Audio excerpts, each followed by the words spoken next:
রূপ কি বাহিরের বস্তু? রূপ বাহিরের বস্তু নয়। কথাটা অনুভব করো। যারা বললেন দাদা কথাটা তো সত্যই, সবাইকে দেখি কিন্তু আমি তো আমাকে দেখি না। আমি আমাকে দেখতে পারলে তো আমার সাধন ভজন পাশই হয়ে যেত। এটাই হলো রূপ। কারণ গুরু আর ভক্তের যে প্রেমের খেলা, ওই প্রেমের মাঝে হলো ভগবানের রূপ। জয় রাধে রাধে। মা বাবা রূপ রাখতে হয় এই হৃদয় মন্দিরে। কেননা বাস্তব একটি কথা বলি, কে রেখেছিলেন রূপ? ভগবানকে ধরে রেখেছিলেন বক্ষ মাঝে। কে দেখাইছিলেন? দেখাইছিলেন আমার ভক্ত হনুমান। ভক্ত হনুমান। মা সীতা দেবী একদিন হনুমানকে একটি যেন মুক্তার মালা দিলেন। একটি মুক্তার মালা দান করলেন। মুক্তার মালা দিলেন। মালাখানা যেন হাতে নিল। মালাখানা হাতে নিয়ে মালাখানা কোনো ভালো করে তাকিয়ে দেখছে। দেখে মালার ভিতরে কোনো জায়গাতেই রাম নাম লেখা নেই। মালাখানা হাতাচ্ছে, দুটি নয়ন জলে কাঁদে। মালাখানা যেন খুলে খুলে ছিঁড়ে ফেলে রে। মালাখানা নাসিকায় নিয়ে গ্রাম সঙ্গে কোথাও যেন রাম নামের গন্ধ পায় না। ওই মুক্তার দানাগুলো বদনে নিয়ে সাবানো দিচ্ছে। কেননা দেখি ভিতরে আমার রাম নামের কোন ছবি আছে নাকি। মা বাবা কোথাও দেখতে পায় না। মালাগুলো ছিঁড়ে ছিঁড়ে ফেলে দেয়। লক্ষণ বলে, মা, কারণ আমরা তো বড় ভাই বোকে বৌদি বলি নাকি, কিন্তু লক্ষণ মা সীতারানীকে মা বলেই ডাকতো। বলেছিল, মা, ও মা, তোমায় আগে বলেছিলাম ও হলো বনের পশু। ও কে মুক্তার মালার মান রাখতে পারবে? এর মর্ম কি বুঝবে? সেদিন ভক্ত হনুমান দুটি নয়ন জলে কাঁদে আর বলে, শোনো হে লক্ষণ, এই মালার কোনো আমার প্রয়োজন নাই। কেন? এটা মুক্তাই হোক আর যাই হোক, যত দামি বস্তুই হোক না কেন, যে মালার ভিতর আমার রাম নামের গন্ধ নাই, যে মালার ভিতর আমার রাম নামের ছবি নাই, যে মালার ভিতর রাম নামের গন্ধ খুঁজে পাই না, সেই মালায় জগতে আমার কোনো প্রয়োজন নেই। তাই গৌর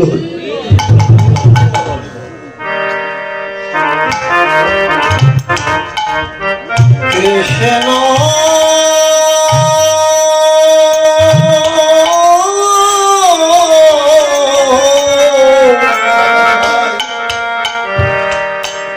হরে কৃষ্ণ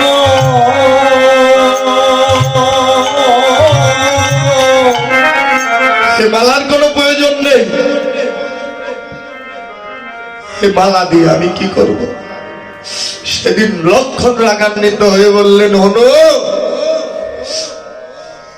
তুই প্রভুকে খুব ভালোবাসিস না? সেদিন হনু আমার দুটি নয়ন জলে কাঁদে আর বলে, শোনো হে লক্ষণ, এ জগতে প্রভু রামচন্দ্র মা সীতা বিনা আমার যে আর কে নাই। সেদিন লক্ষণ বলেছিল, তুই তো ঠাকুরকে এত ভালোবাসিস, কেমন ভালোবাসিস একবার একটা পরীক্ষা দে তো। সেদিন ভক্ত হনুমান দুটি নয়ন জলে কেঁদে কেঁদে বলেছিলেন, শোনো হে লক্ষণ, আমি ঠাকুরকে কত ভালোবাসি তুমি দেখতে চাও? সেদিন ভক্ত হনুমান প্রভু রামচন্দ্রের নাম নিয়ে নয়ন জলে কাঁদে, কেঁদে নখ দিয়ে বক্ষটা ফেরে লক্ষণকে দেখালেন। দেখে বক্ষ মাঝে রাম সীতা যেগুলো জনল যুগে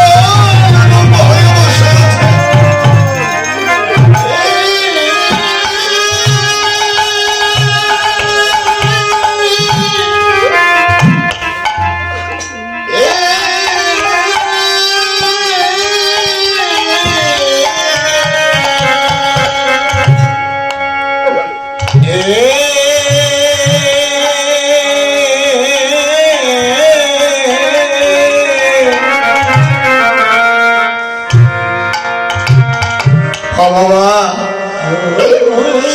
লক্ষণ যখন বক্ষটা হলো, যখন বক্ষটা ছিঁড়ে দেখালো, ওই বক্ষ মাঝে দেখে প্রভু রামচন্দ্র মা সীতা দেবী যুগল রূপ হয়ে যেন বসে আছে।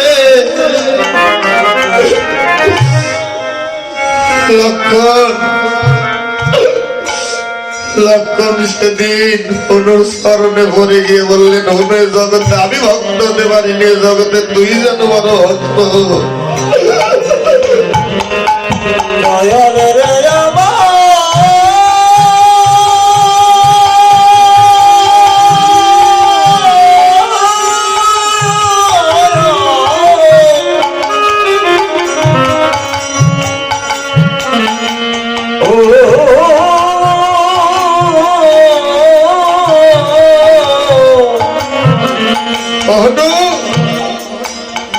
জগতে আমি ভক্ত হতে পারিনি, কিন্তু তুই একজন বড় ভক্ত, সে নাকি ভক্ত মাঝে যুগল রূপ ধরে রাখতে পারে। বাবা হাসতে মূল্যবান একটি কথা, কলিযুগে বীর হনুমান আসলে তার নাম হলো মুরারি গুপ্ত। কলিযুগে আসলে মুরারি গুপ্ত হয়ে একদিন ঘুমের ঘরে হঠাৎ করে প্রভু রামচন্দ্র হারাম হারাম বলে যেন ঘুমের ঘরে জেগে উঠলেন। কারণ ভগবানের কথা মনে পড়ে গেল, প্রভু রামচন্দ্রের কথা মনে পড়ে গেল। হারাম হারাম বলে যেন কেমন মনটা কেঁদে উঠল। উঠে বসে বসে ভাবনা করছে, প্রভু গো আমি কি তোমার আর দেখা পাবো না ঠাকুর? হারাম হারাম রামে রামে বলে যখন কাঁদে, ছোট্ট নিমাই আর যেন থাকতে পারলেন না। কারণ প্রভু রামচন্দ্র নিমাই হয়ে এসেছে। মুরারি গুপ্ত যখন নিমাই হারাম হারাম বলে ডাকে, বাবা ছোট্ট নিমাই আর থাকতে পারলেন না, দরজার সামনে গিয়ে বললেন, মুরারি গুপ্ত ও মুরারি, এত গভীর রজনীতে কেন আমায় ডাকছিস মুরারি? দরজা খুলে দেখে শশীর নন্দন নিমাই। মুরারি গুপ্ত সেদিন বলেছিল, নিমাই তোর এত বড় সাহস, আমি তোর থেকে কত বড়, তুই আমার নাম ধরে ডাকছিস? সেদিন ভক্তের কথা শ্রবণ করে ভগবান আমার দুটি নয়ন জলে কাঁদে আর বলে, মুরারি জগতে ভক্ত যদি আমায় ডাকার মতো ডাকে, আমি ভগবান কি আর থাকতে পারি? হরি হরি হরি হরি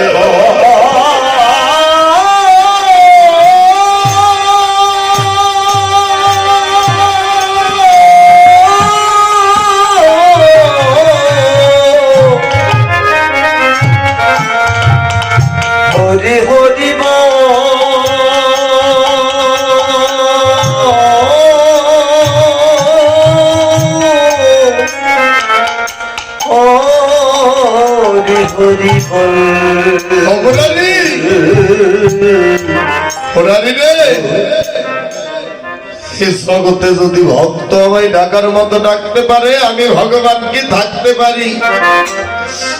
আমি তো তোমায় ডাকিনি, আমি ডেকেছি প্রভু রামচন্দ্রকে। তুমি বুঝতে পারলে কি করে? তখন সত্য নিমাই যেন রামরূপ ধারণ করলে, করে বললেন, তুই যাকে ডাকছিস আমি সেই তোর প্রভু রামচন্দ্র। সেদিন মুরারি গুপ্ত প্রভুর স্মরণে আসার খেয়ে বললেন, প্রভু গো শুধু এই নিবেদন তোমার ওই স্মরণে, জন্মে নয় জন্মে জন্মে এই রূপে তুমি আমায় দেখা দিও।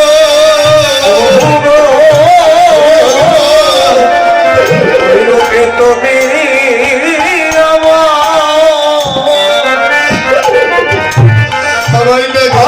দেখা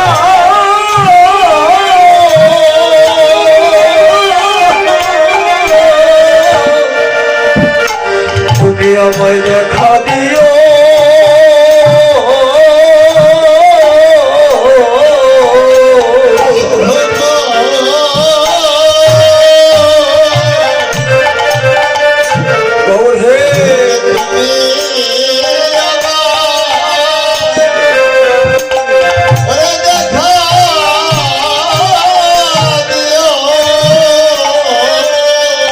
শুধু এ জন্মে না,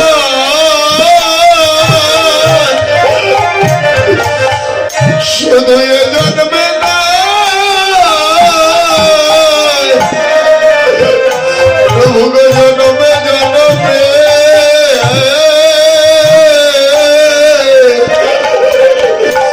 তুমি আমায় এই রূপে যেন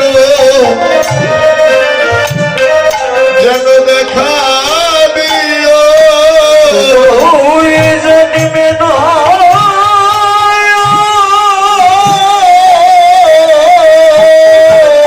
প্রভু জন্মে জনমে জনমে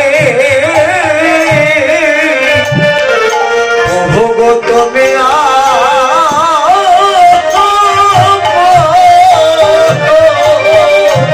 তুমি আমায় দেখা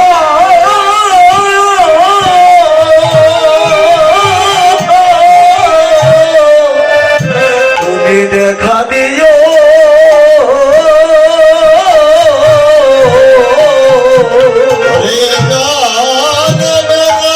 হরি হরি বল, হরি হরি বল, হরি বল।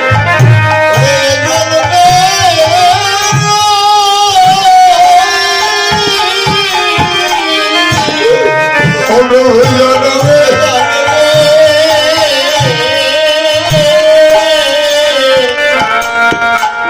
প্রভু জন্মে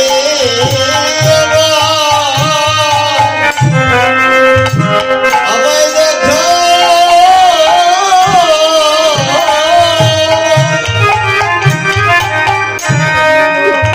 আমায় দেখা দিও। তুমি জন্মে না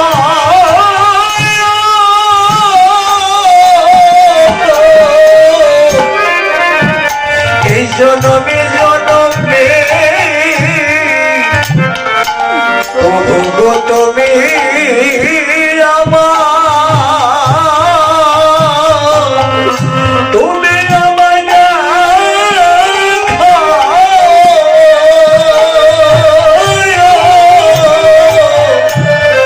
তুমি দেখা দিও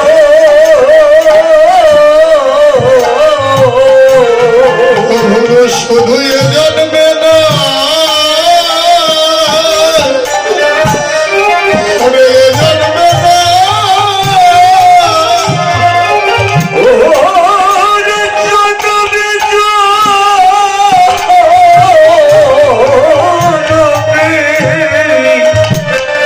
বান্ধবে তুমি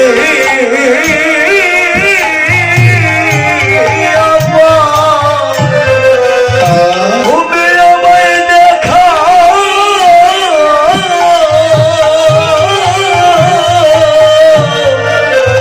তুমি দেখা দিও প্রভু শুধু এ জন্মে না,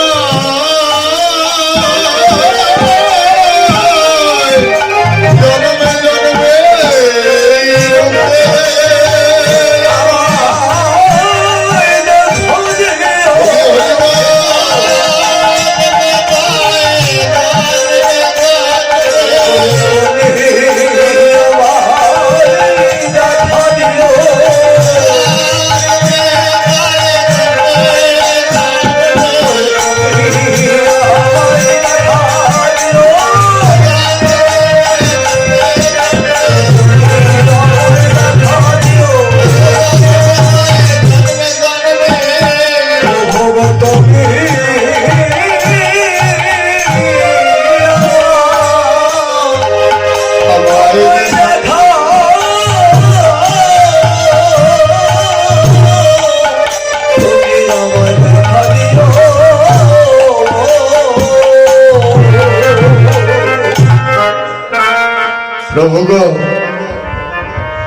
শুধু এ জন্মে নয়, জন্মে জন্মে তোমার ওই রূপ যেন আমি ভুলি না, ভুলি না।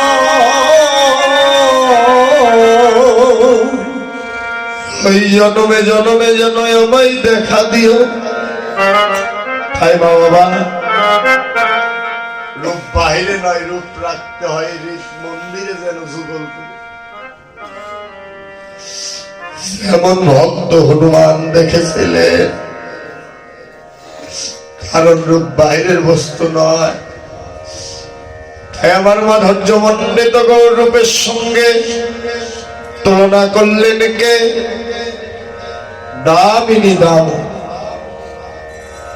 দামিনী শব্দের অর্থ হচ্ছে বিদ্যুৎ,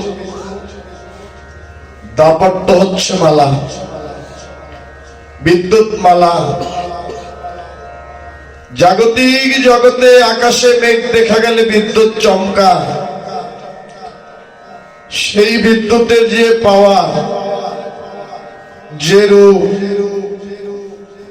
এই রূপের থেকে যেন অধিক অধিক রূপ আমার গৌর রূপ মাধব। দামিনী দাম দমন রচি দর্শনে, পরশনে দূরে গিয়েও যেন দরপক দা। দর্পক শব্দের অর্থ হচ্ছে কন্দর্প, মদন। মদনকে সে বড় লোভী, সে বড় অহংকারী। ব্রহ্মার মানুষ পুত্র মদন, মদনের অহংকার হয়ে গেল। কেননা স্বর্গমত্ত পাতাল ত্রিভুবনের রাজা। কারণ বর্তমান রাজ্যটাই তো মদনের নাকি? বিচার করে দেখবেন দাদু ভাই, মদনের তো একটু অহংকার হওয়ারই কথা, তাই না? মদন কিন্তু ভালো নয়, সে বড় লোভী অহংকারী, যাকে ধরে তাকে আর ছাড়ে। আরে হরিবল নাকি ও সাধু দাদা, যাকে একবার কৃপা করে ধরে আর একবারে 14 ভুবন কাঁপিয়ে ছাড়ে। জয় রাধে রাধে। কারণ ও তো ভালো নয়। হ্যাঁ, ও ভালো না। জয় রাধে। হ্যাঁ, কারণ মদন সাধুদের ধরবে কেমন করে? সাধুরাই তো মদনকে তাড়িয়ে রাখে। জয় রাধে রাধে। কাকা কীর্তন শোনো। হ্যাঁ, একবারে মাথার চুল তো পড়াই গেল। জয় রাধে রাধে। কারণ মা বাবা মদনের পাল্টায় পড়লে সব সাধন ভজন সব শেষ। জয় রাধে রাধে। উপরে যতই সাধু হবো, সাধুর কাম বাজে নাই। একবারে আমার মতো একবারে মোটা মোটা মালা ললাটে দিল। হ্যাঁ, মদনকে এখনো তাড়াতে পারি না, যতই তিলক মালা বড় কাজ হবে না। কারণ তুমি যদি সঠিক পথে চলতে চাও, ও কিন্তু তোমায় ওই অন্য রাস্তায় নিয়েই ছাড়বে। কারণ নিজের পিতা ব্রহ্মাকেই ছাড়েনি। স্বর্গের দেবতাদের রাজা, তার নাম হলো কি জানো মায়েরা? হ্যাঁ, ইন্দ্রদেব। মনে থাকে না? দেবতাদের রাজা হলো ইন্দ্রদেব। ইন্দ্রদেবকেও ছাড়েনি, দেবাদিদেব মহাদেবকেও ছাড়েনি। জয় রাধে রাধে। মা বাবা, তাই মদন থেকে বাঁচতে হলে কি করতে হয়? এই যে নাম হলো কীর্তন। রাত ভরে যতই কীর্তন শোনো, যতই পথ শোনো, যতই কান্না করো, কোনো লাভ নেই। মদন থেকে বাঁচতে হলে তোমার আমার একজন ভালো মানুষের সঙ্গ করতে হবে। কেননা ভবেশের রঙ্গর কথাগুলো ভালো করে লক্ষ্য করো। ভবেশের রঙ্গ রসের তত্ত্ব ভুলে সব খোয়ালি। যে পথে তোর আসা যাওয়া, সে পথের ওই গন্ধকালী। এ জগতে সুজন পূজারী যেজন, ধরো তাহার দুটি চরণ, অকালে হবে না মরণ, যদি দেয় তার সন্ধান। সুজন পূজারী হচ্ছে একমাত্র আপন আপন শ্রী গুরুদেব। একমাত্র মদনকে তাড়ানোর ওষুধ দিতে পারে একমাত্র শ্রী গুরুদেব। মা বাবা, আর যদি তাড়াতে না পারো, তোমার আমার এই 3.5 হাত দেহ ঘরে আস্তে রাখ, খটখট করিস না। দাদু ভাই, পূজা হয় কোথায়? হ্যাঁ, পূজা হয় কোথায়? পূজা হয় মন্দিরে। কোন মন্দিরে? শুধু কে জাগতিক জগতের মন্দিরে পূজা হয়? ও সাধু দাদা, হ্যাঁ, ওই যে আমার দাদার বাড়িতে মন্দির আছে না? আরে রাখ, শুধু কি ওই মন্দিরেই পূজা হয়? শুধু তো ওই মন্দিরে পূজা হয় আমরাই দেখি তা নয় মা। মহাজন এখানে বলেছে নিত্য নিত্য হচ্ছে পূজা, যেন নরবলি দান করে। নরর্থ কি? নরর্থ মানুষ। তোমার আমার এই 3.5 হাত দেহ ঘরে নিত্য নিত্য পূজা হচ্ছে, যেন মানুষের বলি। দে মদনের পাল্টায় বললে কি হয়? নিত্য নিত্য হচ্ছে পূজা, নর বলি দান করে। অমৃত ভোগ রয় সাজানো, যেন 2 কাপটা রয় 2 ধারে। ভোগের আশায় মাথা দিলে বলি হবি একই কালে। শুদ্ধ সাধন কল কৌশলে নিয়ে মায়ের চরণ ধুলি। দাদু ভাই, এই জাগতিক জগতের মন্দিরের পূজা তো আমরা সবাই দেখি, কিন্তু তোমার আমার এই 3.5 হাত দেহ ঘরে যে নিত্য নিত্য পূজা হচ্ছে, যেজন এ পূজার ভোগ ঠিকঠাক মতো দিতে পারে না, মদনে যাদের বশ করে, ওই কালী পূজার বাধা বলে দেয় না, জয়রা দেহটা কি লাগে? আর গাড়া, তাই না? দেখবে ওই কালী পূজার পাঠা যেমন আর গাড়াই যেমন করে শুইয়ে বলি হয়, তুমিও আমি এই নিত্য ঘরে প্রত্যেক দিন বলি হয়ে যাচ্ছি, কিন্তু নিজেরাই টের পাই না।